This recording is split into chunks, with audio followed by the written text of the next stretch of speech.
立法會主席。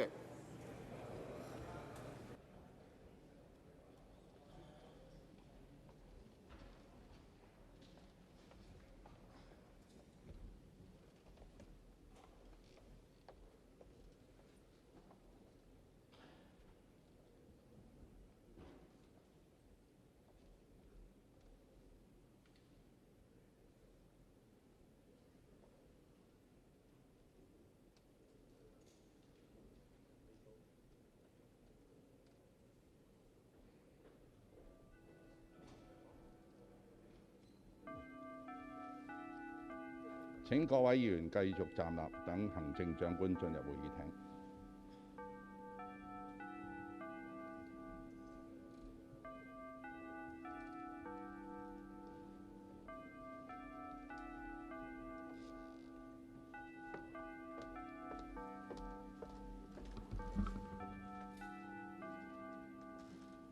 行政長官質詢時間，有意發問嘅議員請按要求發言嘅按鈕。質詢係以短問短答形式進行，每位議員有3分鐘向行政長官提出 questions to and receive replies from the Chief Executive. The time for a member to ask a question should not exceed 1.5 minutes. 陳振英議員。Mr. Ronick Chan, Chief Executive, you organized the first community forum in September 2019 for various sectors to express their views. But then after the session, some who spoke were doxed, and there was also confusion, so you stopped such activities. And then last year, because of the pandemic, there was a gathering ban, so we could appreciate that you could not resume such community talk sessions or town hall sessions with the public.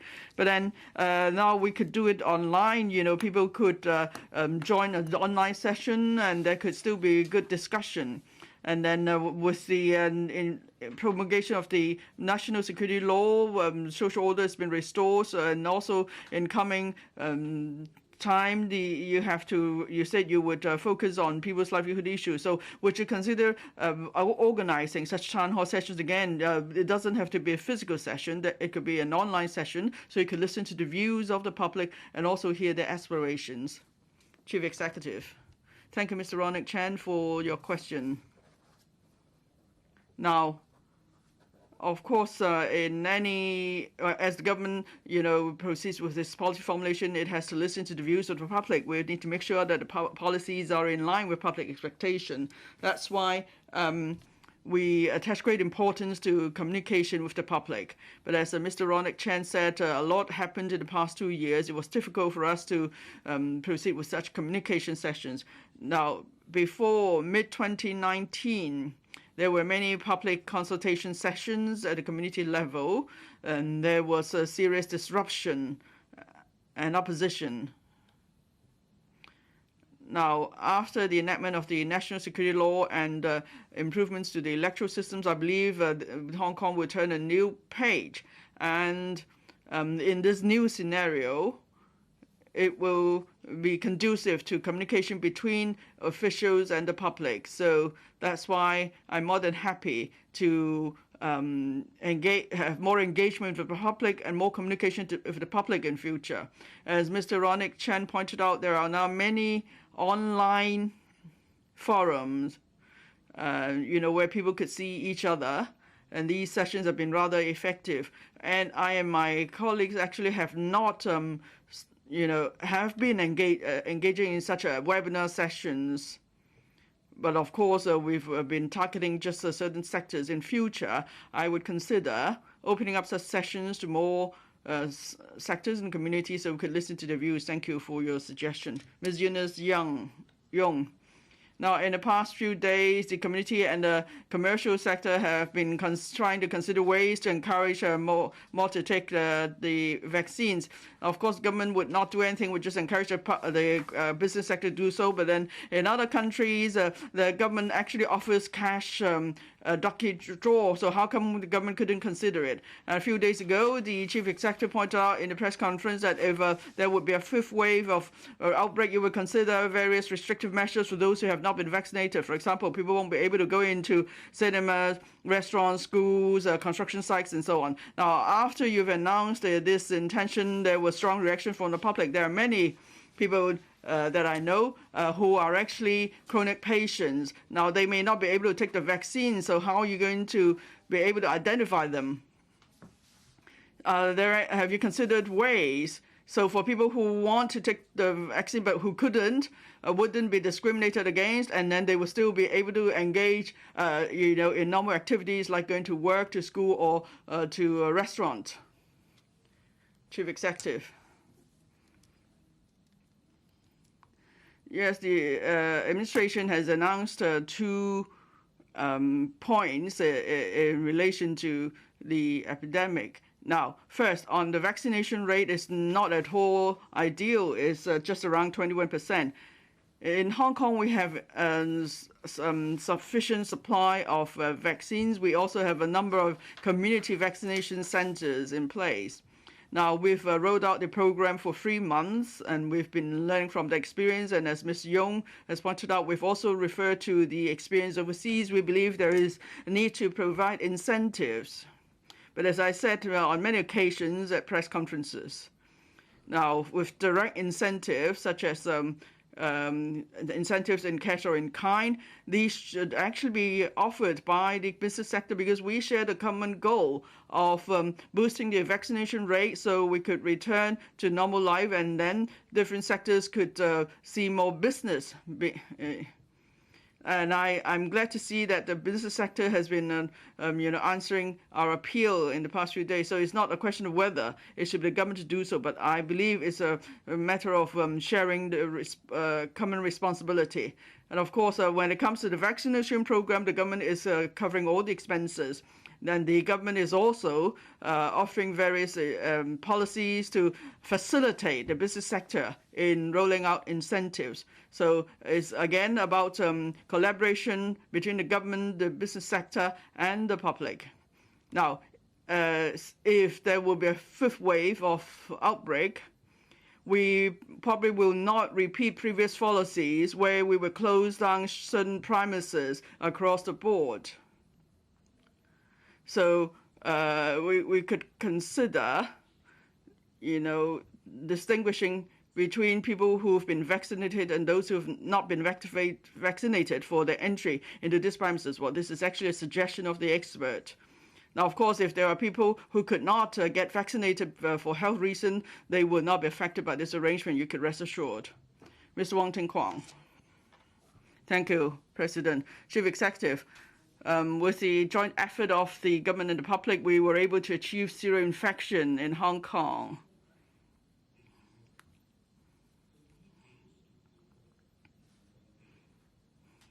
Now, the various sectors are keen to see when the cross-boundary points and travel could resume. Now, I wonder if the SL government has actually raised this issue with the Central People's Government. Have you suggested any options to them? So for people who have taken 2 doses of vaccine, they could be put in the trial, in a trial scheme for resumption of travel across the boundary. And how far is the progress with this initiative? Chief Executive. Thank you, President. Now, on how we could achieve early resumption of travel between Hong Kong and the mainland, this is, of course, an important task for the SAR government. We are in continuous discussion with the mainland authorities, and that includes myself too. As you might have read from press release, I met Vice Premier Han Zhang in Guangzhou meeting in April. I raised the issue with him. He fully appreciated that the resumption of travel between the mainland and Hong Kong is very important for going back to normal. But of course, the pandemic remains severe, and we have all put in great effort to contain the epidemic. That's why everyone is proceeding with great caution, and I could fully appreciate why people are doing that. Well, originally in May, we're supposed to start a program for travel to Hong Kong. So even for non-Hong Kong residents, they could come to Hong Kong without quarantine.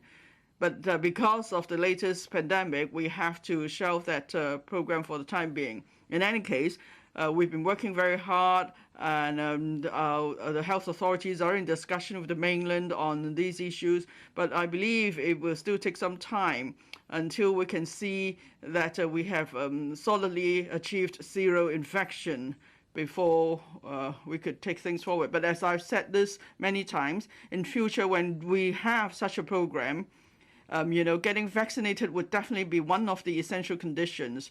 But of course, the central authorities have not yet come up with any policies or made any announcements on whether there will be preferential treatment for those who've been fully vaccinated. But I would stress here that in future, when it comes to resumption of travel between with the mainland or with overseas countries, vaccination is definitely an essential condition. So here I would like to appeal to the public again to get vaccinated early. Thank you. Mr. Kenneth Lau. Thank you. Now the fourth wave of the outbreak has come to an end, and we're just seeing isolated cases, so that's a good development. And I understand the government is still, pressing ahead with encouraging the public to get vaccinated. And then the business sector is coming up with various incentives such as lucky draw and so on. And, I would also ask the Hung Yee Kok Secretariat to follow the vaccine leave arrangement of the government. The Hong Kong Monetary Authority has also written to banks to ask banks to come up with a list of designated staff who have to get vaccinated. These staff will have to get vaccinated, or they will have to undergo regular testing. So the government is the largest employer. So would you go further and require civil servants or at least the 5 discipline services to get vaccinated? If they have a health condition, they can't take vaccine, they should produce a medical proof. Or otherwise they must get vaccinated, or they will have to get tested. So we have to take all steps to prevent the 5th wave of the outbreak. Chief Executive. Now, the SL government is employer of over 170,000 civil servants and also staff of other public bodies. So we need to take the lead. We'll see what we can do to encourage civil servants to support our effort to fight the pandemic. Now, we have announced the vaccine holiday. We would like other organizations to follow our example. Now, at the moment, we are not setting priorities for colleagues to take the vaccine by departments or grades, but rather we consider the job nature. For example, if some colleagues work in the front line, they're exposed to high risk, or they have more contact with the public, then we will require them to get vaccinated. There are about 50,000 plus civil servants and employees in this category. And they have to follow the requirement to get vaccinated. Otherwise, every 2 weeks they will have to take the mandatory test. And of course, that would be inconvenient that they have to arrange a test every 2 weeks. Where for the time being, of course, the test is still free of charge. But maybe later on, at a certain point, we have to review the policy, and we'll see what more we could do to encourage our colleagues to get vaccinated. But of course, for the time being, we do not see the need to require every civil service colleague to report to their superiors as to whether they have been vaccinated or not. But on the whole, we strongly encourage civil servants to get vaccinated. We would facilitate that. Dr. Elizabeth Port. Chief Executive, know there's been no sex abuse at Sun Oak Lane, that no one died at Prince Edward Station, and the girl with the ruptured eye has actually not got a ruptured eye. So this is all fake news to incite hatred against the SL government. It's of course severely disrupted our law and order. Of course, we want the government to take steps soon to target fake news. But what is outrageous is that this girl without a ruptured eyes managed to secure legal aid to try to stop the police from getting hold of her medical record. And then she could designate certain some barristers too, and now it's the taxpayers who have picked up the tab for her legal fees. So would the government review the legal aid system, and what more would you do to follow up on this case of that girl with a ruptured eye, to expose her lies and follow up on her criminal offences?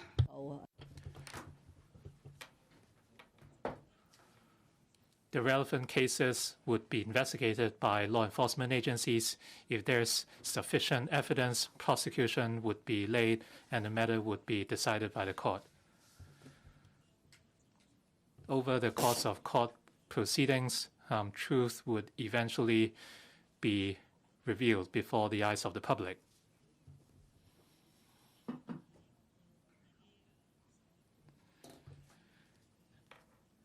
In recent months, the courts have unveiled the truth through the judgments made on these cases,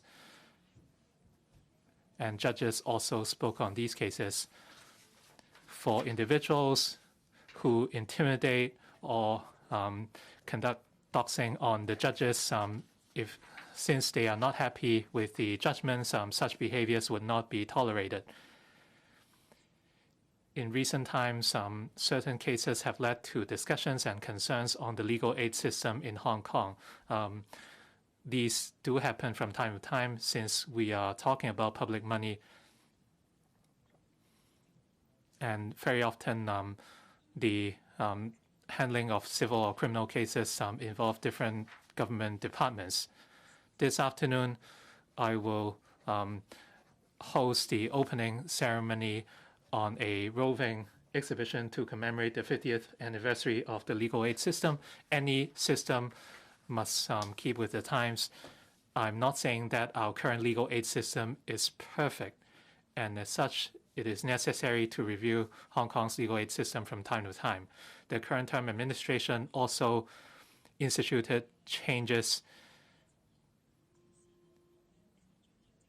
The legal aid department is now under the ambit of the Chief Secretary instead of the Home Affairs Bureau. I often conduct visits to promote Hong Kong, including the strengths of rule of law in Hong Kong, and a key element is our legal aid system. The system can fulfill the stipulations under Article 25 of the Basic Law that everyone is equal before the law, and this is a core value of Hong Kong.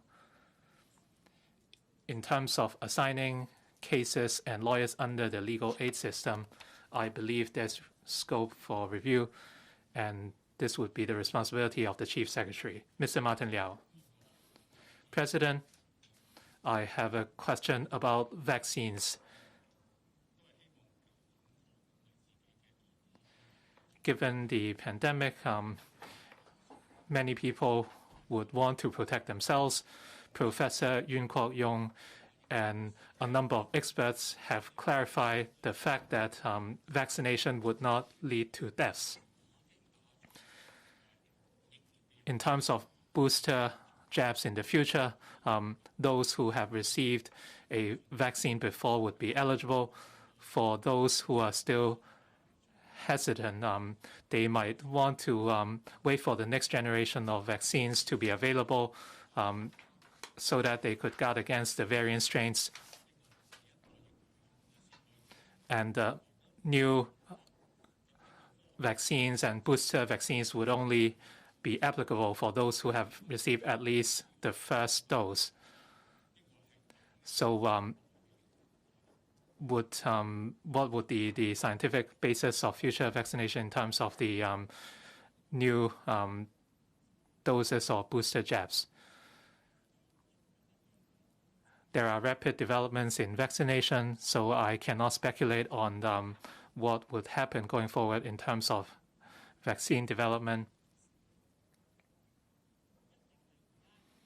But we learned from local and mainland as well as overseas experts that the best option is to get vaccinated now since the vaccines are available.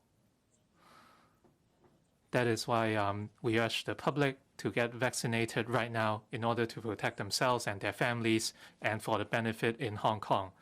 Time is of paramount importance because we need to build an immune barrier as soon as possible, and in case the fifth wave of the epidemic arrives, we can be well prepared. So by then, we will not need to reinstate the various epidemic control and social distancing measures. So I urge everyone to get vaccinated. Almost 1 billion doses of vaccines have been administered worldwide. We just received news that the World Health Organization has approved the Sinovac vaccine for emergency use. In other words, the Sinovac and community vaccines are both authorized by the WHO. So I urge everyone to get vaccinated. For the in the earlier Politburo meeting, there was a recent announcement that a three-child policy would now be adopted. And it is believed that this policy was related to a recent census survey on the mainland. Hong Kong will enter an era of hyper-aging. Would the government be more proactive in establishing its population policy, including attracting talents to Hong Kong, making use of the opportunities brought about by the Greater Bay Area developments? Thank you very much for the question.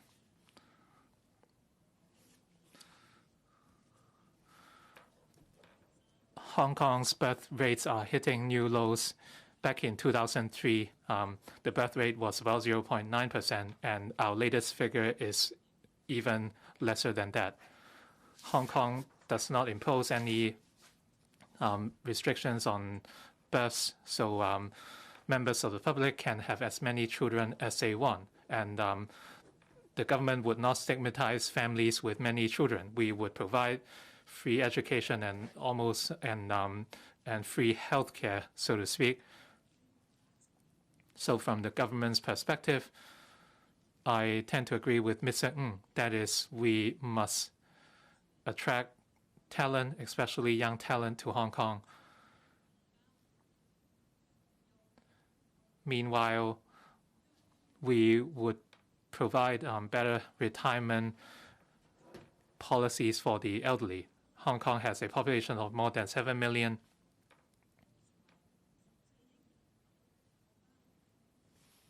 But in the context of the 1.4 billion population of our country, I have no worries about our demographic changes. Hong Kong is an international financial hub as well as an innovation and technology hub. So people overseas and from the mainland can come to Hong Kong and live here, and this would change our demographics. Many of our elderly people are now living in mainland cities. Many of them are receiving old age living allowance and living in Greater Bay Area cities. So we have a number of elderly people who have decided to retire in the Greater Bay Area, and this would lead to demographic changes. This is our policy in tackling the aging population of Hong Kong, and hopefully going forward we can have more discussions at LegCo on the Dr. Low Wai Kwok, Chief Executive. Last year, to support employment in the midst of the pandemic, the government has increased the number of training places for engineering internships. The number of places was increased to 1,000, and all of these places were approved.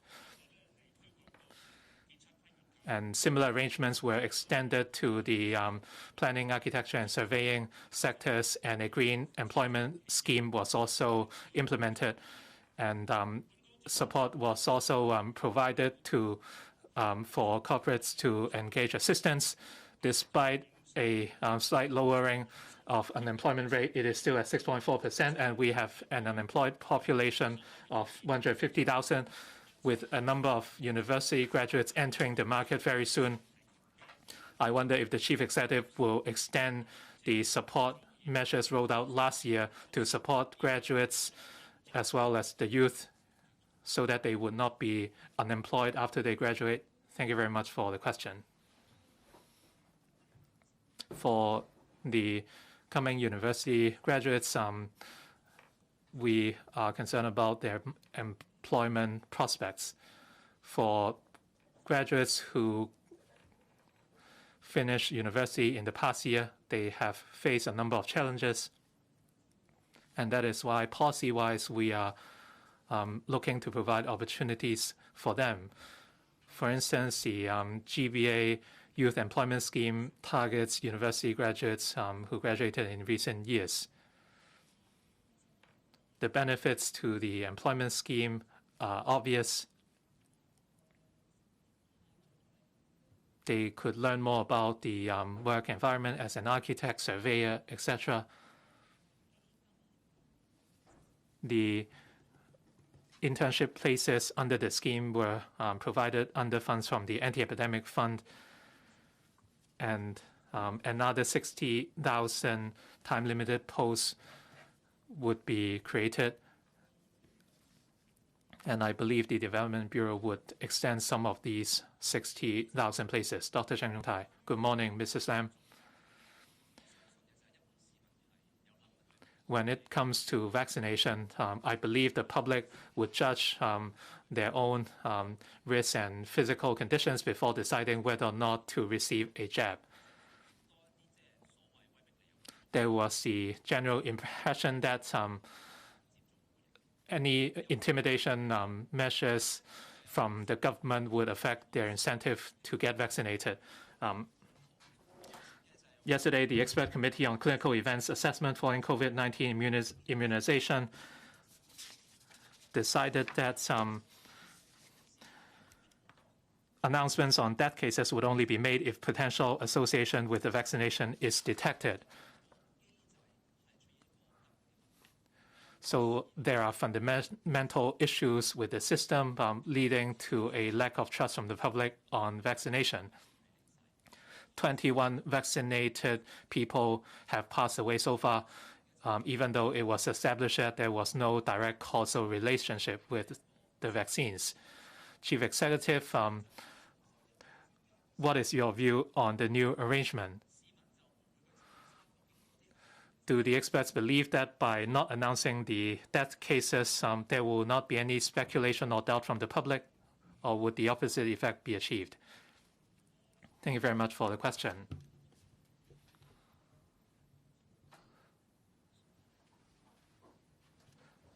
One of the government experts, Professor Yuen Kwok Yung, offered his views in recent days.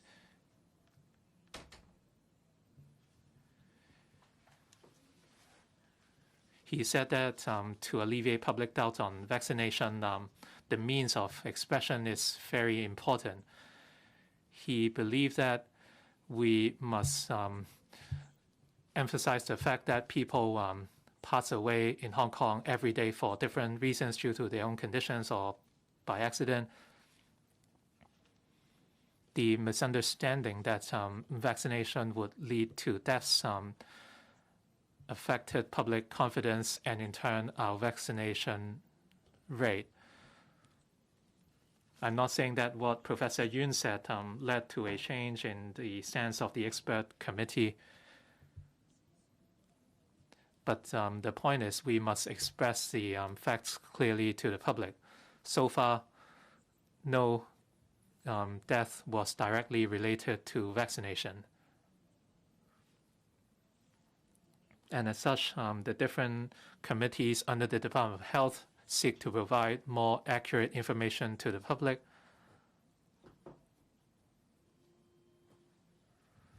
and this would avoid undue misunderstanding due to the different reports. Last question, Mr. Ma Fung Kwok. Now, during the two sessions, the 14th five-year plan was announced, and then Hong Kong should be developed into a center for exchange of culture and so on. And then the chief executive has pointed out that we could take advantage of the West Cultural District and the Palace Museum for Hong Kong to become an international center. So this is very important for the overall development of Hong Kong. What I want to point out is that for cultural activities, they could, enhance the appeal of city.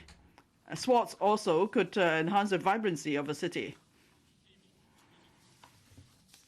Now, there was a voice in the community asking government to set up a bureau on cultural affairs. I've also suggested that the government should set up a bureau on culture, sports and tourism, because these policy issues are related in a way, and they could also achieve certain synergy.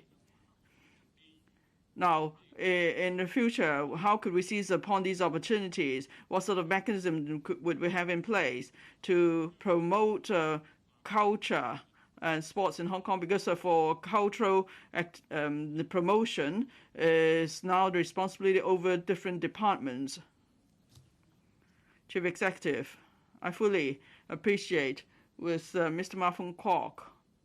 I fully agree with Mr. Ma Fung Kwok that it's important that we promote culture and sports in Hong Kong. That's why in the 14th five-year plan, for the first time, Hong Kong is to be given support to develop Hong Kong into an arts and culture center for exchange with the international communities. And I'm very excited about this announcement, because with the support of the Central People's Government, then we could better promote Hong Kong's status as a cultural center with the support of the Central People's Government. Of course, we need various initiatives to make that happen.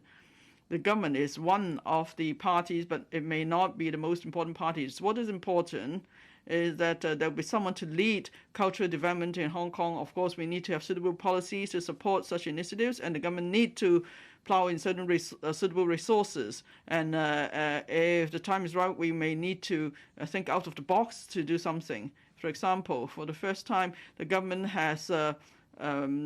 is funding the broadcast of Olympic Games in Hong Kong. It's the very first time the government is doing that. So now people in Hong Kong could watch the live broadcast of the Olympic Games in Tokyo on TV and support our own athletes. Now, of course, there are several departments and bureau responsible for culture, sports, and policies. For even for a single policy, it may straddle several bureau. For example, innovation technology will straddle different bureau and so on. It's the same with culture and sports. Now, it's not because we have a certain government set up, so we are not doing enough to promote sports and culture. So Mr. Ma could rest assured. But of course, I will not rule out possibility of structural reform.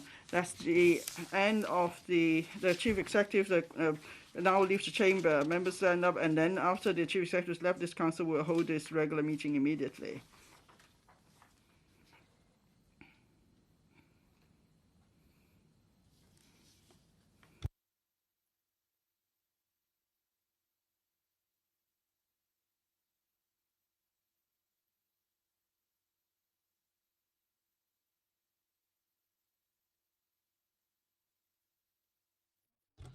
The chief executive's question time ends now.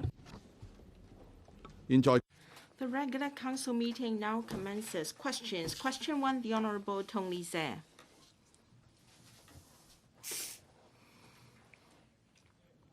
Thank you, President. Quite a number of personnel from the architectural, surveying, town planning and landscape sectors, as well as residents in the Southern District on the Hong Kong Island, have pointed out that currently during peak hours, not only are the Aberdeen Tunnel and major roads in the Southern District quite congested, the train compartments of the MTR South Island line are also very crowded. They are worried that with the gradual completion of a number of residential developments and industrial building conversion projects in the district, coupled with the forthcoming implementation of the Invigorating Islands South initiative by the government, the traffic congestion problem in the district will further deteriorate. In this connection, will the government inform this council, 1, of the specific measures to improve the external and local transport of the Southern District, and the timetable for implementing such measures? 2, of the latest progress of the study on the MTR South Island Line West project and the implementation timetable of the project. And 3, whether it will conduct a study on the construction of the Fourth Road Harbour Crossing to connect the Southern District with the Kowloon Peninsula directly, so as to alleviate the traffic congestions at the Albertine Tunnel and the Cross Harbour Tunnel. Secretary for Transport and Housing. President, having consulted the Development Bureau, the government's reply to the various parts of the Honourable Tony Zi's question is as follows. 1 and 2, the existing peak traffic flows of major external roads in the Southern District, such as Wong Chok Hang Road, Aberdeen Pryor Road, Pufferland Road, and Aberdeen Tunnel, etc., are mainly northbound traffic in morning peak and southbound traffic in evening peak on weekdays. With the commissioning of the South Island